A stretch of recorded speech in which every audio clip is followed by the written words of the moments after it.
मैं जिनेन्द्र नमो नानस्स चैनल में आपका स्वागत है। आज सामायिक पारणे का पाठ यस नमस समायवस पंच अय्यार चाणियवाना समायरियवा तम जाके आलो मण दुपणियाणी वै दुपणियाणी काय दुपणियाणी सामाय सह्य करणिया सामाय अणवट्टी सह्य करणिया तसम इच्छामि दुपणम। इसके भावार्थ यह है कि श्रावक के 12 व्रत में से 9वां व्रत सामायिक है। उसके 5 अतिचार है। वे जानने योग्य है परंतु आचरण करने योग्य नहीं है। वे अतिचार कौन से हैं जानिए। सामायिक के समय मन में बुरे विचार किए हो, कठोर या पापजनक वचन बोले हो, अयत्ना पूर्वक शरीर से चलना फिरना हाथ पांव फैलाना संकोचना आदि क्रियाएं की हो, सामायिक करने का काल याद न रखा हो, अल्पकाल तक या अनव्यवस्थित रूप से जैसे तैसे सामायिक की हो, ये अतिचार जानने योग्य है पर आचरण करने योग्य नहीं है। जानने योग्य क्यों है तो हम इससे सावधानी रखेंगे, ये अतिचार नहीं करेंगे सामायिक में।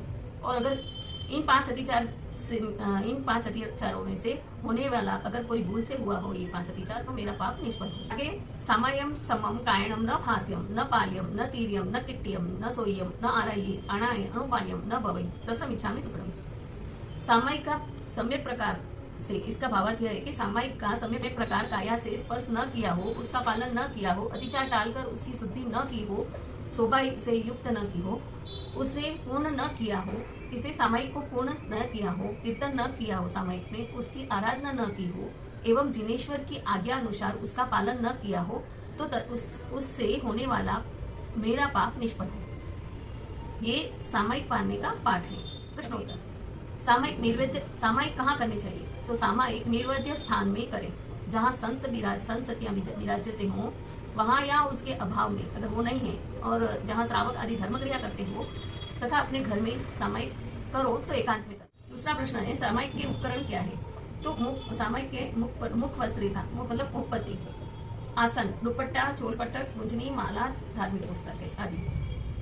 मुखपति या मुख वस्त्रिका का क्या परिमाण है मतलब उसकी साइज क्या है, मुखपति की साइज क्या कैसे मापी जाती है। तो मुखपति या मुखवस्त्रिका अपने हाथ के अंगुल से 16 अंगुल चौड़े मतलब जो सामायिक कर रहा है उसके खुद के हाथ के अंगुल से 16 अंगुल चौड़े तथा 21 अंगुल लंबे श्वेत यानी सफेद कपड़े की होनी चाहिए मुखपति। मतलब ये अंगुल ये 4 फिर इसको 4 8 ऐसे करके। तो मुखवस्त्रिका अपने हाथ के अंगुल से 16 अंगुल चौड़े तथा 21 अंगुल लंबे श्वेत कपड़े की होनी चाहिए। इसके 8 पट्टीच में डोरा रखकर मुख पर बांधनी चाहिए।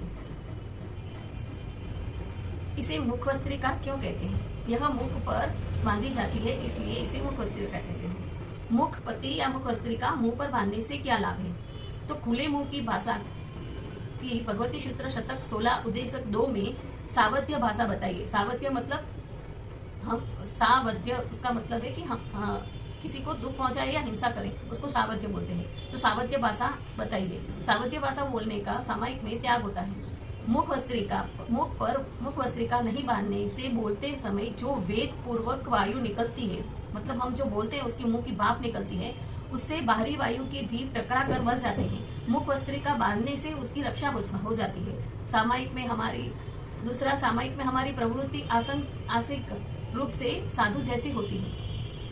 साधु मुखवस्त्रिका बांधते हैं अतः हमें भी मुखवस्त्रिका बांधनी चाहिए। जीव मुंह में प्रवेश नहीं करते हैं। मुंह का थूक दूसरे पर या पुस्तक पर नहीं लग पड़ता है इत्यादि अनेक लाभ हैं इसलिए मुखपति बांधनी चाहिए। अतिक्रम किसे कहते हैं? व्रत का उल्लंघन करने का संकल्प को अतिक्रम कहते हैं। जैसे हमें कोई व्रत लिया है और मन में सोचे कि ये नहीं हो रहा है मुझसे तो अभी मैं ये व्रत तोड़ दूं, ये संकल्प करे मन में तो उसको अतिक्रम कहते हैं। और व्यतिक्रम व्रत का उल्लंघन करने के लिए काई के व्यापार प्रारंभ करना व्यतिक्रम है। ये तो अतिक्रम में तो हमने सोचा था कि हमसे अभी नहीं हो रहा है ये व्रत तो हम तोड़ेंगे और व्यतिक्रम में शरीर से हम तोड़ रहे हैं या भंग कर रहे हैं ये व्रत तो उसे व्यतिक्रम कहते हैं। अतिचार किसे कहते हैं तो व्रत को भंग करने की सामग्री इकट्ठी करना और व्रत भंग करने निकट पहुंच जाना उसे अतिचार कहते हैं। अनाचार किसे कहते हैं कि दया और रक्षा की भावना बढ़ती है और दृढ़ बनती है। व्रत को सर्वथा भंग करना अनाचार कहते हैं। सामायिक करने से क्या लाभ होता है? सामायिक करने से अनेक लाभ होते हैं। समभाव की प्राप्ति होती है। समभाव यानी कि समता का भाव। समभाव की प्राप्ति होती है। 18 पाप छूटते हैं। 2 घड़ी साधु जैसा जीवन बिताते हैं। सामायिक करने से जिनवाणी सुनने पढ़ने और समझने का अवसर मिलता है। इत्यादि बहुत लाभ है। नमस्कार सूत्र आदि पाठों के ऊपर 1, 2, 3 आदि क्रमांक लगाने का क्या कारण है? प्रवचन सारोद्धार ग्रंथ के पहले द्वार की 78वीं गाथा में नमस्कार सूत्र आदि पाठों की संपदाएं बताई गई है। संपदा का अर्थ विश्राम लेने का स्थान किया गया है, अर्थात पाठों को बोलते हुए बीच में कितने विश्राम लेना चाहिए, इसी को लक्ष्य में रखकर ये क्रमांक लगाए गए हैं। अलग अलग पाठों में अलग अलग संपदाएं, नमस्कार सूत्र, सम्यक्त्व सूत्र, गुण श्रवण सूत्र और चतुर्वी स्तव सूत्र की संपदा कैसे समझनी चाहिए? नमस्कार सूत्र इन सबको सामायिक का मुहूर्त आदि समय कब से प्रारंभ होता है? सामायिक का मुहूर्त आदि समय कब से प्रारंभ होता है? सामायिक का समय प्रतिज्ञा सूत्र करेमी बनते बोलने के बाद में गिनना चाहिए। जैसे कि हम 48 मिनट की सामायिक करते हैं तो स्टार्टिंग टाइम क्या कहाँ से शुरू करना? तो जब हम सामायिक लेने की विधि बोलते हैं उसमें जब करेमी बनते बोलते हैं, करेमी बनते बोलने के बाद का समय गिनना स्टार्ट करना सामायिक बोलने में 48 मिनट की सामायिक होती है। सामायिक क्या सामायिक का समय आने के पूर्व सामायिक पारने की विधि की जा सकती है? सामायिक का समय आने के पहले सामायिक पारने की विधि नहीं की जा सकती। सामायिक का काल मान पूर्ण हो जाने पर ही सामायिक पारने की विधि करनी चाहिए। मुख वस्त्रिका पर मुंह का थूक लग जाने से क्या समूचे मनुष्य पैदा नहीं होते? ये प्रश्न है। तो उसका आंसर ये है कि प्रथम बात तो यह है कि सावधानी पूर्वक बोला जाए तो मुखपति पर थूक नहीं लगता। तो यदि कदाचित लग भी जाए तो समूचे मनुष्य उत्पन्न नहीं होते, क्योंकि समूचे मनुष्य होने के 52वां सूत्र में जो 14 स्थान बताए हैं उनमें थूक नहीं गिना गया है। इससे यह सिद्ध होता है कि थूक में समूचे जीव उत्पन्न नहीं होते। सामायिक लेते समय प्रतिज्ञा सूत्र कितनी बार बोलना चाहिए? पहले से ग्रहण की हुई सामायिक में और सामायिक मिलाते हुए भी प्रतिज्ञा सूत्र को क्या? अभी सामायिक के 32 दोष है, उनमें मन के 10 दोष, वचन के 10 दोष और काया के 12 दोष है। तो मन के 10 दोष यह है कि अविवेक जसो कीर्ति लाभति गवभय ज्ञानति संशय रोष अविनको अबहुमान ए दोषा बणी यव्वा। अविवेक यानी विवेक बिना सामायिक करे तो अविवेक दोष लगे। यश कीर्ति यानी यश कीर्ति के लिए सामायिक करे तो यश कीर्ति दोष लगे। लाभार्थ यानी कि धनादि के लाभ की इच्छा से सामायिक करे तो लाभ वांछा अर्थात लाभार्थ दोष लगे। गर्व यानी गर्व अहंकार रहित अहंकार सहित सामायिक करे तो गर्व दोष लगे। भय यानी राज्यादि के अपराध से भय से सामायिक करे तो भय दोष लगे। निदान यानी सामायिक में नियाणा निदान करे तो निदान दोष लगे। सामायिक में संशय यानी फल में संदेह रखकर सामायिक करे तो संशय दोष लगे।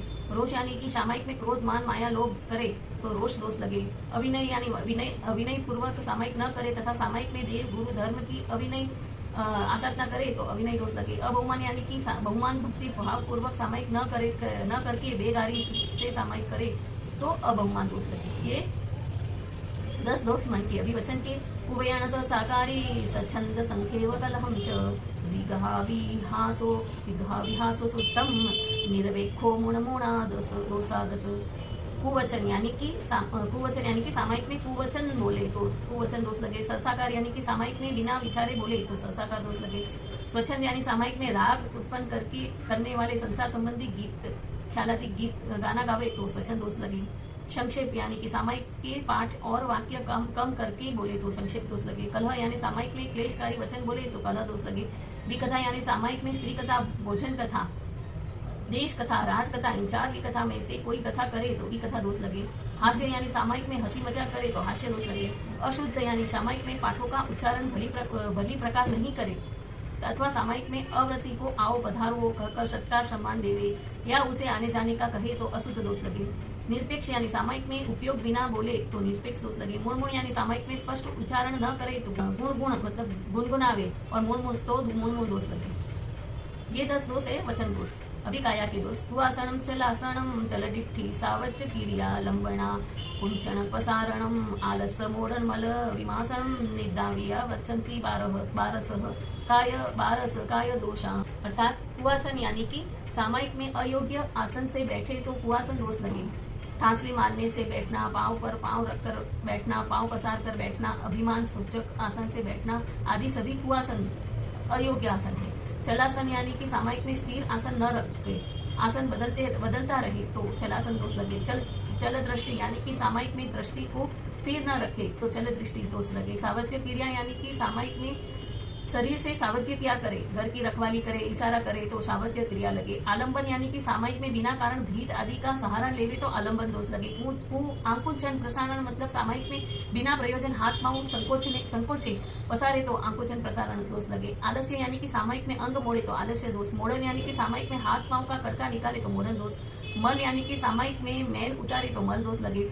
विमानसन यानी कि गाल आदि पर हाथ रखकर आसन सुखासन से बैठे तो विमानसन दोष। अथवा सामायिक में बिना पूंजे खाज करे तो बिना पूंजे चले तो विमासन दोष। निद्रा यानी कि सामायिक में नींद लेवे तो निद्रा दोष। व्यवृत्ति यानी कि सामायिक में अवृत्ति की सेवा करे, अवृत्ति से सेवा करावे तथा बिना कारण वृत्ति से सेवा करावे तो व्यवृत्त दोष लगे। ये 32 दोष सामायिक में लगते हैं, उसका ध्यान रखे तो सामायिक शुद्ध होती है। बोलने में कोई त्रुटि हुई तो मिच्छामि दुक्कडम। जय जिनेन्द्र।